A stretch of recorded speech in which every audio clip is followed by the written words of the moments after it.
seperti apakah orang-orang yang dapat mencukupkan dirinya? Yang pertama, orang-orang yang bisa selalu bersyukur.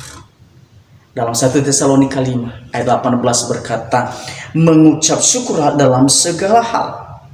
Sebab itulah yang dikehendaki Allah di dalam Kristus Yesus bagi kamu. Mengucap syukur dalam segala hal. Saudara, coba kita merenungkan sejenak dan dengan mengingat kalimat mengucap syukur di dalam segala hal. Saya rasa sulit mengucap syukur di dalam segala hal. Kenapa? Firman Tuhan kata kawan, mengucap syukur di dalam segala aspek hidup kita. Itu sudah menyangkut semua suka duka.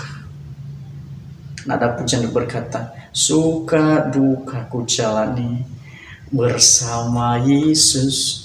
Artinya suka duka, persoalan apapun, kita harus bersyukur. Kenapa? Di dalam 1 Tesalonika 5 ayat 18 berkata bahwa karena itu yang Tuhan mau, karena itu yang Tuhan rindukan, karena itu yang Tuhan inginkan bagi kita orang-orang yang percaya. Orang-orang yang ada di dalam Tuhan, sekalipun engkau berada di dalam lembah kekelaman, sekalipun engkau berada di dalam satu persoalan, tapi kalau kita bersyukur, berarti kita sedang menjalankan satu perintah Allah di dalam hidup ini. Orang-orang yang selalu bersyukur bukan berarti tidak ada persoalan yang mereka hadapi, bukan. Justru di tengah-tengah kesulitan, seharusnya kita semakin hari semakin mengucap syukur kepada Allah. Tidak semua persoalan-persoalan yang sedang kita hadapi hari-hari ini, entah di dalam usahamu, entah di dalam pekerjaanmu, entah di dalam keluargamu, Tuhan mengizinkan persoalan, Tuhan mengizinkan masalah terjadi dalam hidup kita, bukan berarti untuk kita jatuh, bukan. Tapi tidak semua persoalan yang terjadi dalam hidup kita ini membawa satu kutuk dalam hidup kita, membawa satu penderitaan dalam hidup kita. Tetapi Tuhan izinkan masalah dalam hidup kita supaya kita pindah tempat dan kita melihat bahwa ada mujizat Tuhan di tengah persoalan kita.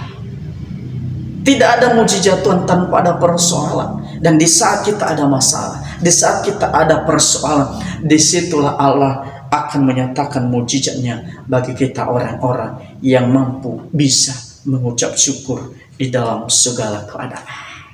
Haleluya. Seringkali dalam hidup ini kita selalu merasa apa? Selalu merasa kurang dengan apa yang sudah kita dapat dari Tuhan. Kurangnya bersyukur dalam hidup membuat hidup kita menjadi tidak pernah merasa bahagia. Membuat hidup kita tidak pernah merasa damai. Membuat hidup kita tidak pernah merasa punya sukacita. Kenapa?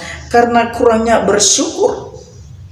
Apalagi dengan banyaknya ujian hidup yang kita sedang rasakan. Sepertinya kurang kita bahagia. Apalagi kita sedang membanding-bandingkan diri dengan orang lain. Apalagi kita sedang membanding-bandingkan diri dengan teman kita. Kok mereka sangat bahagia, kenapa saya tidak? Dengan kita membanding-bandingkan diri dengan orang lain, maka kita tidak akan pernah merasa bahagia. Berkat kita itu berbeda-beda. Bersyukur itu jauh lebih mulia. Bersyukur itu jauh lebih penting. Bersyukur itu jauh lebih baik. Dan bersyukur itu jauh lebih berharga daripada mengeluh tanpa rasa senang. Sedikit orang yang suka mengeluh adalah orang-orang yang tidak akan menikmati berkat Tuhan. Bersyukur berarti membebaskan diri kita dari belenggu kecemasan, dari belenggu kekhawatiran, dari segala hal-hal keraguan-raguan. Jadi orang yang bersyukur adalah orang yang bebas dari rasa khawatir, orang yang bebas dari kecemasan dunia ini. Nah, ketika kita mampu bersyukur atas apa yang telah kita terima daripada Tuhan, maka ingatlah Tuhan lebih memberi yang tidak pernah kita pikirkan, itu yang Tuhan sediakan bagi kita.